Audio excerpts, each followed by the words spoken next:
शामिल, चुप रहना तो है जुल्म की तायीद में शामिल, हक बात कहो जुरत इजहार न बेचो। अब मैं मोहतरम आली जनाब अलहाज मोहम्मद सलीम साहब सीनियर तेलुगुदेशम कायद और शोला बैन मुकर्रिर से गुजारिश करता हूँ तो वो यहाँ आए और आपको और हमको मुखातिब फरमाए। रजीम बिस्मिल्लाहिर्रहमानिर्रहीम।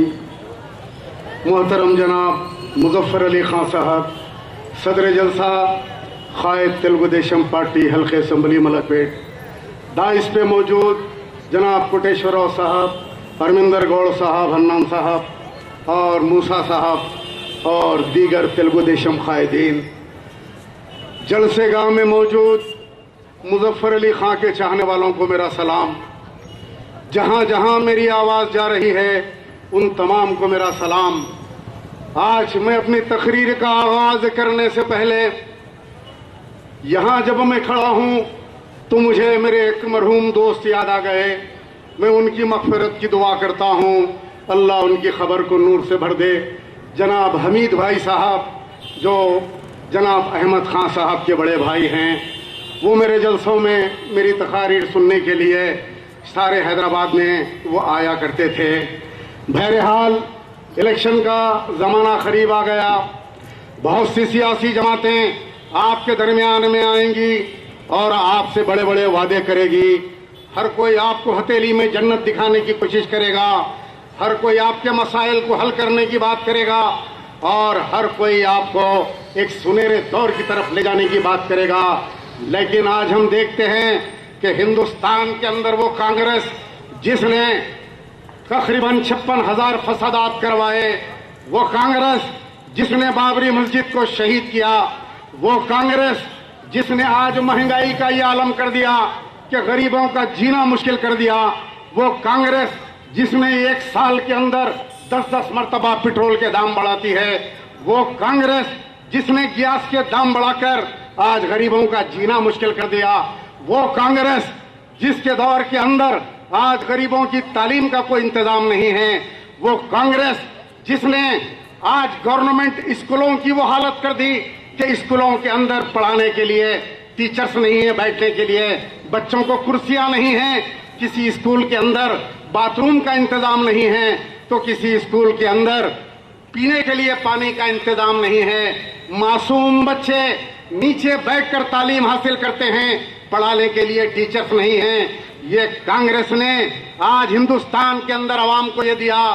लेकिन जब हम पलट के देखते हैं कि आज 2 दिन से उस कांग्रेस के साथ हमारी नाम निहाद क़ियादत, जिसको मंजिस से इत्तेहादुल मुस्लिमीन कहते हैं, फिर अम्मा के पैरों में जाके दिल्ली के अंदर पड़े हैं, कहते हैं मम्मी हम आपका साथ देंगे और अंदर से इंटरनल अलायंस की बात करते हैं। आज 3 दिन से मंजिस से इत्तेहादुल मुस्लिमीन और कांग्रेस के दरमियान के अंदर खुफिया मुफाहमत हो रही है, सीटों के मामले में बातचीत हो रही है। एक तरफ कांग्रेस से मुफाहमत और दूसरी तरफ किशन रेड्डी से कल रात में बात करते हैं बीजेपी के कि मलकपेट की सीट तुम लोग ले लो बीजेपी इत्तेहाद में, हम मुजफ्फर अली खान को ऐवान असेंबली में देखना नहीं चाहते। अरे तुम्हारी इतनी हैबत मुजफ्फर अली खान से, अगर मुजफ्फर अली खान ऐवान असेंबली में आएगा और वहां नुमाइंदगी करेगा और खड़े होकर आओ मुकाबला करो अकबरुद्दीन अवैसी, असदुद्दीन अवैसी, मैं तुमको चैलेंज करता हूं, आओ मलकपेट में मुकाबला करो। अगर माँ का दूध पिया हो आओ सीधा सीधा मुकाबला करो, ये साजिशें मत करो। हम जानते हैं कहां तुम किशन रेड्डी के साथ कल रात में किस फार्म हाउस में बैठकर तुमने बात की, किस फार्म हाउस में तुमने खाना खाया, किस गाड़ी के अंदर बैठ के तुम दोनों भाई गए, हमको हर चीज की खबर है। तुम समझते हो हमको आंखें नहीं हैं, हमको कान नहीं हैं। अरे हमारे मकबर तुम्हारे पास भी मौजूद हैं, जिस तरह तुम दूसरों की मकबरी करते हो, हम अपने मकबरों को तुम्हारे पास छोड़े हुए हैं। तुम क्या करते हो हमको पता चल जाता है। अरे इतनी खौफजदा मुजफ्फर अली खान से, इतना खौफ, किस बात का खौफ है मुजफ्फर अली खान से कि मुजफ्फर अली खान इलेक्शन जीत जाएंगे? यकीनन मुजफ्फर अली खान के कारनामे हैं। बहैसियत कारपोरेटर मुजफ्फर अली खान ने इस हल्के आजमपुरे के अंदर जो कारनामे अंजाम दिए, अगर मैं उसकी तफसील बताना शुरू करूं तो काफी देर हो जाएगी। इलेक्शन कोड ऑफ कंडक्ट है, 10 बजे जलसे को खत्म करना है और आप लोगों को अपने हरदिल अजीज कायद मुजफ्फर अली खान साहब को भी सुनना है। इसीलिए बहुत इख्तिसार के साथ, बहुत कम अल्फाज के अंदर मैं अपनी गुफ्तगू को तमाम करूंगा। और ये जो साजिशें हो रही है इसका मरकज हमको पता है। एक साजिश सिर्फ ये तैयार होती है कि जिस दिन हैदराबाद में जाहिद अली खान साहब ऐलान करते हैं कि मैं इंतखाबी सियासत नहीं लड़ूंगा, उस दिन ये खुश हो जाते हैं कि चलो हैदराबाद से जाहिद अली खान का टंटा खत्म हो गया, चलो हैदराबाद से जाहिद अली खान खत्म हो गए। ये बेफिक्र हो गए कि हैदराबाद के अंदर हमसे अब कोई लड़ने वाला नहीं है। अब 2 जगह बच गई लड़ने की, हल्के असम्बली मलकपेट और नामपल्ली में वहां फिरोज खान। ये 2 खान इनके हलक में अटक गए। अब ये दोनों भाई परेशान हैं किस तरह ये दो खानों को हटाया जाए। वहां कांग्रेस से मुफाहमत करते हैं, इंटरनल अलायंस करते हैं कि फिरोज खान को टिकट मत दो, फिरोज खान के सियासी करे उसको खत्म कर दो। और यहाँ पे बीजेपी के किशन रेड्डी से कल रात में बात करते हैं कि टिकट बीजेपी को ले लो, हमको गम नहीं, लेकिन एक मुसलमान मलकपेट से मुंतखब नहीं होना। ये इनके हालात हैं। ये साजिशें कल रात में करते हैं। 3 करोड़ रुपए की बात करते हैं। बड़ा ताज्जुब होगा असदुद्दीन अकबरुद्दीन अवैसी साहब आपको कि 3 करोड़ की बात भी हमारे पास आ गई। 3 करोड़ रुपए मलकपेट के देंगे। अरे 3 करोड़ रुपए गरीबों में खर्च करो, गरीबों के मसाइल को हल करो, लेकिन नहीं, साजिश करने के लिए पैसे देते हैं। आप लोग सुन के ताज्जुब करेंगे। ये यम मंजिस इत्तेहादुल मुस्लिमीन के नाम के ऊपर नाम लेते हैं मुसलमानों का और काम करते हैं शैतानों का। एक 2-4 सवाल आज मैं तुमसे पूछता हूं इस आजमपुरे से। अगर मुसलमान हो तो जवाब देना, मुनाफिक हो तो जवाब नहीं देना। मेरा पहला सवाल, अब्दुल खदीर जो जेल के अंदर 24 साल से पड़ा हुआ है, उसने एक गलती की, एक पुलिस वाले को जज्बे में आके मार दिया। उसने मार दिया, गलती की, अदालत ने उसके जुर्म के ऊपर 14 साल की सजा दी। आज 24 साल हो गए, शुगर हो गई, एक पैर कट गया। मैं जुमेरात के दिन मुलाकात के लिए जब मोहम्मद पहलवान के पास पहुंचा तो मैं देखता हूं कि उनका दूसरा पैर भी सड़ रहा है। अब दूसरा पैर भी कट जाएगा, टुकड़ों के अंदर अब्दुल खदीर मर जाएगा। लेकिन तुमने आज 24 साल में 14 साल कांग्रेस के साथ हनीमून मनाते रहे, राजशेखर रेड्डी की धोती धोते रहे बैठकर, लेकिन अब्दुल खदीर को तुमने नहीं छुड़ाया। अरे क्या ताकत की बात करते हो? अगर मर्द हो आके यहाँ जवाब दो, यहाँ जवाब दो। मैं उस सवाल और कुछ सवाल है मैं पूछूंगा कि अब्दुल खदीर 14 साल की सजा होने के बाद आज जेल के अंदर क्यों सड़ रहा है? मोहम्मद पहलवान का तुम्हारा झगड़ा क्या है? मेरा दूसरा सवाल, मोहम्मद पहलवान का झगड़ा, अकबरुद्दीन अवैसी तुम कहते हो कि मैं कौम के लिए गोलियां खाया, मैं कौम के लिए, आपके लिए मैंने गोलियां खाया, मुझ पे हमला हुआ। क्या तुम्हारे ऊपर आरएसएस वालों ने हमला किया? क्या तुम्हारे ऊपर परवीन तोगड़िया ने हमला किया? क्या तुम्हारे ऊपर विश्व हिंदू परिषद वालों ने हमला किया? मोहम्मद पहलवान ने तुमको क्यों मारा? किस बात का झगड़ा है? आके आजमपुरे के अंदर कौम के सामने बताओ।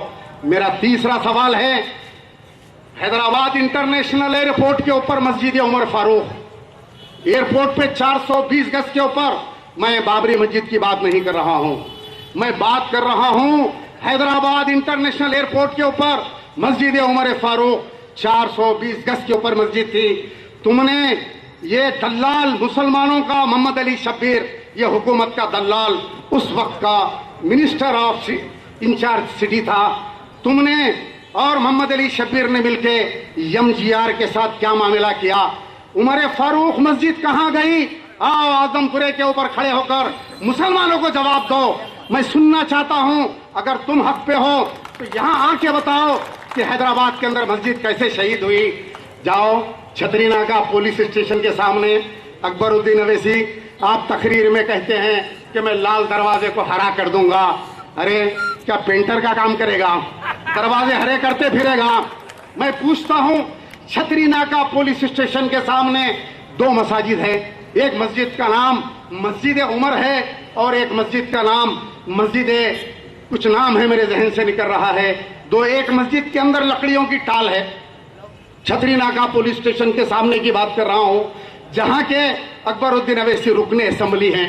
लाल दरवाजे को हरा दरवाजा करने वाले तुम्हारे हल्के में कितने मसाजिद, कितने कब्रिस्तान आज प्लाटिंग हो गए। आज बताओ कि फिर तुम शेरे दखन, कहाँ का शेरे दखन?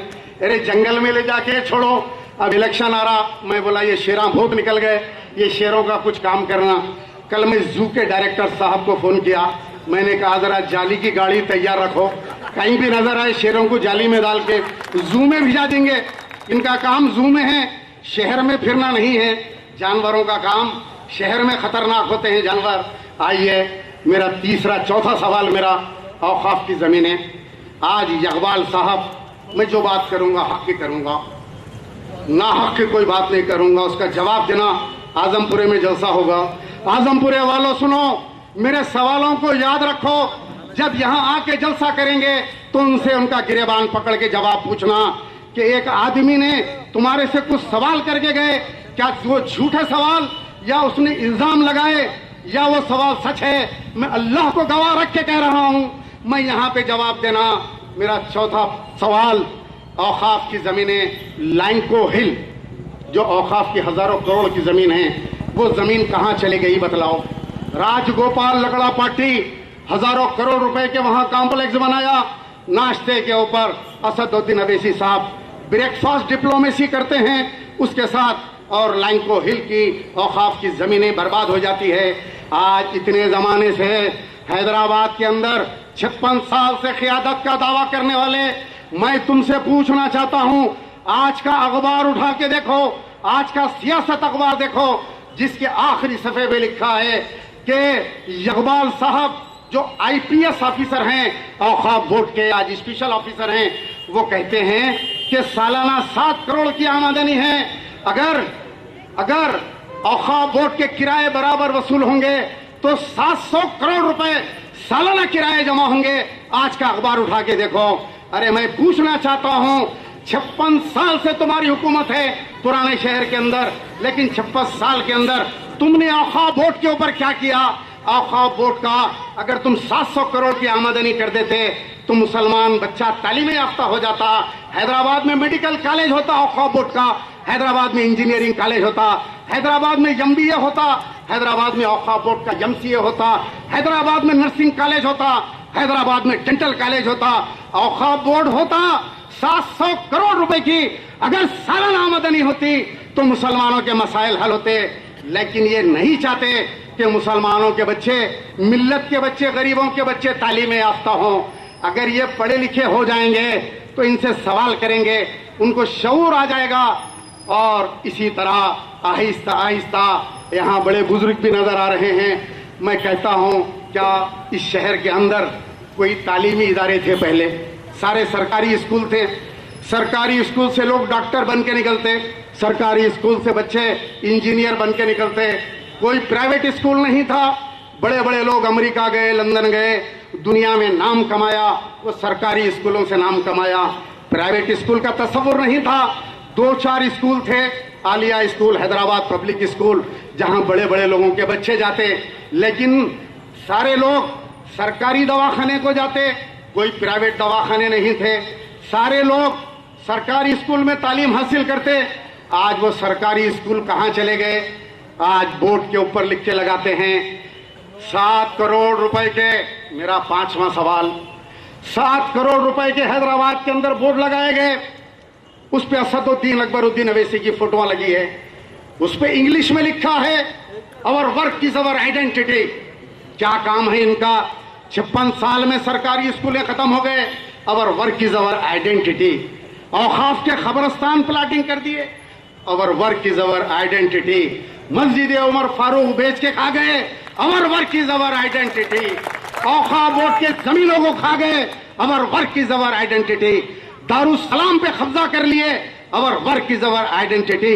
दारुसलाम का हिसाब पूछते हैं तो कहते हैं मुनाफिक ईमान फरोज, our work is our identity. 300 कत्ल शहर में मुसलमान के हुए, 300 कत्ल कातिलों को छुड़ाने वाले ये मंजिस इत्तेहादुल मुस्लिमीन के मकबर, ये मजलिस इत्तेहादुल मुस्लिमीन के एमएलए, ये मजलिस इत्तेहादुल मुस्लिमीन के कारपोरेटर, अवर मर्कीज अवर आइडेंटिटी, मकबरी करना पुलिस को, ये पुलिस के मकबर हैं, बोर्ड पे लिख के लगाओ कि हम मकबरी अवर आइडेंटिटी, नाकों के मकबर, नाकों में जाके देखो, सारे नाकों में मकबरी करने वाले ये मजलिस के वर्कर, ये मकबरा हैं, ये कौम के लीडर नहीं हैं, ये कौम के रहबर नहीं हैं, ये कौम के रहजन हैं। बहरहाल अवर वर्क इज अवर आइडेंटिटी का नारा देने वाले आप मेरे कुछ सवालों का जवाब दो। हर जलसे में आऊंगा, हर जलसे में 5 सवाल पूछूंगा। अगर किसी जगह पे जरा भी ईमान बाकी है, मेरे सवाल के जवाब देना। हैदराबाद में उमर बिन खत्ताब मस्जिद से लेकर औकाफ के जमीनात तक मैं सवाल करूंगा। अगर तुम मुसलमान हैं तो जवाब देना। अगर कुछ पूछते हैं तो कहते हैं ईमान फरोश है, मुनाफिक है। दारुसलाम का हिसाब पूछते हैं तो कहते हैं ईमान फरोश है, मुनाफिक है। अरे कैसा मुनाफिक है, आप ये बतलाइए मुझे। मुनाफिक की कुरान और हदीस के अंदर तशरीह क्या है, मुनाफिक के माने क्या है, आप कौन होते हैं किसी मुसलमान को मुनाफिक कहने वाले? क्या मौलाना हमीदुद्दीन हुसामी आखिर साहब, जिन्होंने वाईएसआर का काम किया था 2004 के इलेक्शन में, क्या मौलाना हमीदुद्दीन हुसामी आखिर साहब मुनाफिक थे? क्या जमीयतुल उलमा के शब्बीर पीर अहमद साहब एमएलसी, जिन्होंने कांग्रेस इत्तेहाद में एमएलसी बने, कौम की खिदमत करें, क्या वो मुनाफिक? आप पूछिए मुझसे। लाल जान पाशा साहब रुकने पार्लियामेंट बने, सारी जिंदगी मिल्लत की खिदमत करते रहे, क्या मरहूम मुनाफिक हो गए? अरे कोई भी ये सियासी जमात है, कोई भी सियासी जमात में काम कर सकता है, इसके अंदर मुनाफिक और ईमान की क्या बात है? अगर आज मैं दारुसलाम चला जाता हूं, आज मैं अगर दारुसलाम चला जाता हूं तो दारुसलाम के अंदर एक मशीन है जिसमें 2 चमचे अवेसी डिटर्जेंट पाउडर डालते हैं, उसको फिराते हैं, ड्राई करके निकालते हैं, सुरमा लगा के अवेसी शहद चटाते हैं, उसको कलमा पढ़ाते हैं, उसके गुनाह दोनों भाई मिलके माफ कर देते, अकबरुद्दीन अवैसी और असदुद्दीन अवैसी। उसके बाद जो पट्टे हैं 100-100 500-500 रुपए के नारे तकबीर पुकारते हैं। भाई दारुसलाम को आगे नारे तकबीर अल्लाह अकबर, मुसलमान जेब में से निकाल के फतवा दे देते, चलिए अब आप आज से मुसलमान हो गए। इब्राहिम बिन अब्दुल्ला मस्कती 2 मरतबा मुसलमान हुए। एक मरतबा पहले कोई दूसरी जमात में चले गए कांग्रेस में, उनके बारे में फतवा दिया कि इब्राहिम बिन अब्दुल्ला मुनाफिक हो गए, चले गए। फिर जब दारुसलाम को गए, उनको 4 चमचे पाउडर डाल के फिराए, मोटे ताजे 4 चमचे फिराए, निकाल के बोले यूं ईमान वाले हो गए मुसलमानों। मुसलमानों बोले नारे तकबीर अल्लाह अकबर, उनको टिकट दे दिए। 10 साल याखुतपुरे के रुकने असेंबली बनाए। फिर निकल के उनको इख्तियार की बहुत ख्वाहिश है इब्राहिम सेठ को, कुछ भी होना। उन्होंने निकल के तेलुगु देशम में आ गए। जैसे ही तेलुगु देशम में आए, इब्राहिम बिन अब्दुल्ला साहब को फिर फतवा दे दिए, मुनाफिक हो गए। अब फिर लोग मुनाफिक है, फिर मुसलमान होते नहीं होते पता नहीं है, इनकी नजर में मुनाफिक है। हैदराबाद में 2 ही मुसलमान, अकबरुद्दीन अवैसी, असदुद्दीन अवैसी, ये दोनों मुफ्ती भी है, आलिम भी है, मौलाना भी है, दोनों के जेब में फतवे। और इनके साथ जो काम करते वही असल मुसलमान है। बाकी आप और हम सब मुनाफिक, ईमान फरोश, किसी और को वोट नहीं देना। इनको वोट दिए तो मुसलमान। ये अजीब व गरीब हालात हैं। बहरहाल आप लोगों को गौर व फिक्र करना है, देखना है कि आपको आपका उम्मीदवार कैसा हो। आपको अपने मोहल्ले के मसाइल को देखना है। आपको ये देखना है कि हमारा काम कौन करेगा। सामने एक दफ्तर नजर आ रहा है, उसके अंदर जनाब महमूद अली साहब एमएलसी बने। ये बड़े जिद्दोजहद की बात है। किसी जमात के अंदर कोई मुसलमान शामिल होता है और वहां पे जिद्दोजहद करता है, कोई ओहदा हासिल करता है। आज वो एमएलसी बने महमूद अली साहब। किसका काम करेंगे महमूद अली साहब? महल्ले का काम करेंगे, बस्ती का काम करेंगे। कल मिनिस्टर बनेंगे तो किसका काम करेंगे? हल्के असम्बली मलकपेट के लोगों का काम करेंगे। कल मुजफ्फर अली खान एमएलए बनेंगे तो किसका काम करेंगे? बस्ती का काम करेंगे, मोहल्ले का काम करेंगे। कोई और कारपोरेटर बनेगा, किसका काम करेगा? मोहल्ले वालों का, बस्ती वालों का काम करेगा। हमारे लिए कितनी खुशी की बात है अगर वो कल मिनिस्टर बनते हैं, ये कल अगर एमएलए बनते हैं, कोई कारपोरेटर बनता है तो अपनी बस्ती डेवलप होती है। हम लेके आके कोई बलाला को शहरान से लाके यहाँ पे मुसल्लत कर देते हैं मलकपेट के ऊपर। कहाँ रहता है, क्या कारोबार है, सारी दुनिया जानती है। लाके मलकपेट के ऊपर मुसल्लत कर दिया। कहने लगे मुसलमानों इनको वोट दो, ये कौम की खिदमत करेंगे। 5 साल में कुछ भी नहीं किया। 5 साल फिरते रहे, कहाँ जमीनें हैं, कहाँ प्लाटिंग करूं। जहां जाते वहां मुजफ्फर अली खां का साया उसके पीछे पीछे जाता। ये बलाला के पीछे मस्जिद बिलाल के सामने 4000 गज जमीन मस्जिद के सामने सरकारी जमीन की प्लाटिंग करने की कोशिश करे। ये सही है या गलत है? आओ जलसे में बताओ। क्यों वहां पे कोई दवाखाने के लिए हुकूमत को तजवीज पेश नहीं करे? क्यों वहां कोई इंजीनियरिंग कॉलेज या लड़कियों के लिए कोई वुमेन्स कॉलेज के लिए प्रपोज क्यों नहीं करे? क्यों वो 4000 गज जमीन को कब्जा करने की कोशिश करे? मैं मुजफ्फर अली खान साहब के साथ वो मस्जिद बिलाल अकबर बाग के सामने हम पहुंचे। हमने कलेक्टर को कहा, कलेक्टर साहब ये 4000 गज जमीन है, इसके ऊपर कोई कॉलेजेस बनाओ, इसके ऊपर दवाखाना बनाओ, कोई ऐसा प्रपोजल बनाओ जो हल्के असेंबली मलकपेट की आवाम के लिए वहां के ऊपर कोई फायदामंद हो। लेकिन नहीं, प्लाटिंग की कोशिश। मैं आपसे वादा करता हूं वो 4000 गज सरकारी जमीन जब तक मुजफ्फर अली खान जिंदा है वो जमीन तुम कब्जा नहीं कर सकते। आज आजमपुरे में मैं चैलेंज कर रहा हूं, वहां दवाखाना बनेगा, वहां लड़कों के लिए इंजीनियरिंग कॉलेज या कोई बड़ा डिग्री कॉलेज कायम होगा। अरे कुछ करो कौम के लिए। जहां खाली जमीन दिखी वहां पे प्लाटिंग चालू। खबरस्तान भी है तो खबरस्तान के ऊपर भी प्लाटिंग। मुर्दे अंदर से चीख रहे हैं, अरे यहाँ तो सुकून से रहने दो हरामजादो। खबरस्तान में भी घुस गए, वहां भी मल गया, वहां भी डब्बे। बहरहाल फिर कहते हैं अवर वर्क इज अवर आइडेंटिटी। क्या वर्क है असदुद्दीन अवैसी साहब आपका? क्या आइडेंटिटी है आपकी? जाके शिवरामपल्ली पहाड़ पर राजेंद्र नगर के पास देखो, एक 80 करोड़ रुपए का बंगला बनाया गया, पैलेस। पहाड़ के ऊपर पैलेस है, जैसा फलकनुमा पैलेस है उसी तरीके से एक पैलेस बनाया गया। मुझे बड़ा ताज्जुब हुआ। मैंने रुक के पूछा कि हैदराबाद में कौन निजाम पैदा हुआ? ये 7 निजाम खत्म हो गए, ये 8वां निजाम कौन है जो इतना बड़ा पैलेस बनाया? इसकी कीमत क्या है? तो किसी ने मुझसे कहा 80 करोड़ रुपए का पैलेस है ये। मैं बोला किसका है? रुकने पार्लियामेंट असदुद्दीन अवैसी साहब का पैलेस है ये। मैं बोला उनका पैलेस है ये, और इसके अंदर क्या है? तो बड़े बड़े लिफ्टें लगी है, ऐसा मोटा खालीन है, और ये खानखा है।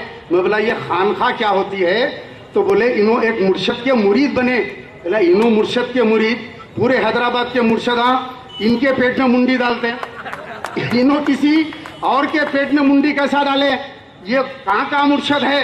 अब मैं परेशानी लग गई, अब मैं जुस्तजू में लग गया, ये 80 करोड़ रुपए कहाँ से आए होंगे? ये पैलेस कैसा बना होगा? ये मुर्शद कैसा होगा? अब मैं मुर्शद की चक्कर में निकला तो देख के मुझे ताज्जुब हुआ। वो मुर्शद का नाम नूहू। क्या नाम है? नूहू। मैं बोला नूहू, ये अजीबोगरीब है। हू अब्बा का नाम हूँ। कैसा मुर्शद है ये? जाके कंप्यूटर पे बैठ के निकाला नूहू मारा मैं। नूहू बोलते और एक आया पीछे यम किल्लर। नूहू यम किल्लर। गूगल पे जाके मारो, गूगल पे नूहू यम किल्लर। जैसे नूहू यम किल्लर मारा, एक अंग्रेज निकला उसमें से। उन्हें बोला हेलो हाउ आर यू? मैं बोला डार्लिंग ये तुम असदुद्दीन के मुर्शद। अंदर से बाहर आया, उन्हें बोला हेलो। मैं बोला हेलो। बोला हु आर यू? मैं असदुद्दीन का मुर्शद। बोला कहाँ रहता? बोले शिकागो में रहता हूँ, अमेरिका में। मैं बोला अच्छा पैदाइशी कहाँ का है तू? तो बोले मैं अमेरिकन हूँ, 1977 में मैं इस्लाम कबूल करा। बोला मुर्शद कैसा हो गया तू? तो बोले मैं किताब भी लिखा। बोला क्या किताब लिखा बता? तो बोले सी विदाउट श्योर। सी विदाउट श्योर वो किताब का नाम है। बोला बगैर श्योर के समंदर।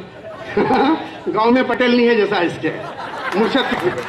तो बोले हाँ। अरे मैं बोला ये तो बड़ी $250। उधर से एक अंदर से कंप्यूटर में से आवाज आ रही तू। मैं बोला तुमको क्या है? तो बोले $250 रजिस्ट्रेशन के।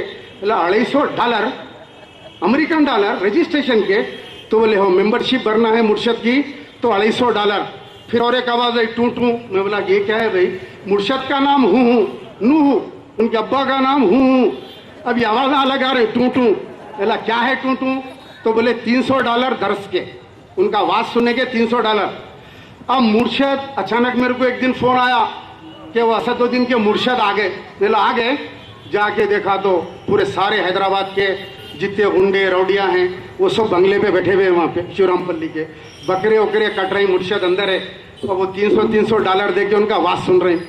मेरे को बड़ा ताज्जुब हुआ कि हमारे एक चंचलगुड़े का गुलाम यहीं रहता, मजलिस इत्तेहादुल मुस्लिमीन का, उसका मैं नाम लेना नहीं चाहता, उसका गला भी काटे तो हरा खून निकलता, उसको लाल खून नहीं निकलता, इतना खावा है मजलिस का पैसा दारुसलाम का। उसकी गाड़ी दिखी, मैं उसको फ़ोन करा, करके बोला ज़रा नीचे आओ, मैं पहाड़ के नीचे खड़ा हुआ हूँ। उन्हें नीचे उतर के आया, मैं बोला क्या किस्सा है ये नूहू का? तो बोले बहुत पहुँचे हुए हैं साहब, असदुद्दीन को जो टोपी दी है उनकी टोपी है वो। बोला इन्हों सबको टोपियाँ डालते, ये मुर्शद इसको टोपी डाल दिया। बोला काम का दिख रहा, बोला मैं ये मुर्शद, ऐसा कैसा मुर्शद है ये, इन्हों सबको टोपियाँ डालते शहर में, इनको टोपी वो मुर्शद डाल दिया। वो जेब में तस्वीर नहीं है? मैं बोला हाँ वो तस्वीर उनकी है। बोला क्या पड़ेगी क्या है कि जाहिद अली खान साहब ठंडे हो गए इलेक्शन लड़ते लड़ते, अब देखेंगे अपने भाई को पढ़ेंगे, खैर अपने कने भी तस्वीरें हैं, अपन भी दबा के तस्वीर पढ़ेंगे, तस्वीर का जवाब तस्वीर से देंगे इंशाल्लाह। हमारे ऊपर ऐसा कोई अमल होने वाला नहीं है। बहरहाल यहाँ पे ये जो एक ब्रिज बनाया गया, मैं एक वाकया, बातें तो बहुत करना था, क्या करेंगे, टाइम बहुत कम है। 10 बजे पुलिस वाले सीटी बजाते थे हैं। मेरे वालिद मोहतरम मुझे सख्ती से मना करे बचपने में कि देखो बेटा सीटी नहीं बजाना, सीटी बजाना शोधों का काम है। उस ज़माने में सीटी बजाने वालों को लड़की भी नहीं देते थे, शादी नहीं होती थी, तुम्हारा बच्चा सीटी बजाता। मुझे पुलिस की नौकरी का एक मर्तबा ऑफर आया, मैं इसलिए नहीं करा कि उसमें सीटी बजाना पड़ता, मेरे वालिद की रूह को तकलीफ होंगी, जहाँ देखो सीटियाँ बजाना। मैं नौकरी नहीं करा, नहीं तो आज मैं असिस्टेंट कमिश्नर पुलिस रहता था, सिर्फ सीटी बजाने के वास्ते नौकरी नहीं करा। बहरहाल वो लोग सीटी बजाए तो मुझे अच्छा नहीं दिखता, मेरे अब्बा की रूह को तकलीफ होती। 10 बजे ख़त्म कर देंगे इंशाल्लाह जलसा, कोई सीटी की नौबत नहीं, फिर किसी दूसरे जलसे में और भी सवाल करना है। मैं एक वाक़या बयान करते हुए अपनी गुफ्तगू को ख़त्म करूँगा। एक मुकाम के ऊपर एक बुज़ुर्ग के पास एक साहब जाते हैं, तो उनके वालिद उनसे कहते हैं कि देखो बेटा तुम दुआ के लिए जा रहे हो, वहाँ पे एक ही दुआ कबूल होती। मैं बड़ी गुर्बत में ज़िंदगी को गुजारा, जब तुम बाबा के पास जाओ तो अल्लाह ताला से उनके वसीले से दुआ करना कि हमको कुछ दौलत मिल जाए, और उस दौलत से मैं आखिरी वक्त के ऊपर मैं अपनी ज़िंदगी सुकून से देख के मरना चाहता हूँ। बोले बाबा आप मेरे वालिद हैं, आपके लिए दुआ करना मेरा काम है, मैं बाप के लिए दुआ करूँगा। फिर ज़रा सा आगे बढ़ते हैं तो उनकी माँ कहती है कि देखो बेटा मेरी आँखों की बीनाई चले गई, वहाँ गए तो मेरी आँखों की बीनाई के लिए दुआ करना। बोले अम्मा मैं ज़रूर करूँगा। और आगे बढ़ते हैं तो उनकी अहलिया कहती है देखो अपने को औलाद नहीं है, औलाद की दुआ करना, औलाद रहेगी तो हमारा सवाब जारिया है, अपने माँ बाप के लिए आपकी दुआ करेगी, हमारी नस्ल आगे बढ़ेगी। अब तीनों के लिए वादा कर लेते, ये पहुँचते हैं वहाँ पे, जब ये वहाँ पहुँचते हैं तो परेशान हो जाते हैं कि मैं किसके लिए दुआ करूँ, वालिद के लिए करूँ, वालिदा के लिए करूँ या बीवी के लिए करूँ। बहुत सोचता है, फिर वो दुआ करता है या अल्लाह इनके वसीले से परवरदिगार मेरे वालिद मेरी माँ अपने नवासे अपने पोतरे को सोने के झूले में देखना चाहती है। यानी बाबा की दौलत भी आ गई, औलाद भी आ गई, माँ की आंखें भी आ गई। आज मैं भी वैसे ही दुआ करता हूँ। ये मरहूम अहमद बलाला अंडरवे ब्रिज जो बन रहा है, 6 महीने के बाद ये तकमील हो जाएगा, तो उसका नाम इंशाअल्लाह अहमद बलाला अंडरवे ब्रिज रखेंगे। इसके वास्ते इन्हों मर जाएंगे, हार जाएंगे इलेक्शन, उन्हीं के नाम से तख्ती लगाएंगे।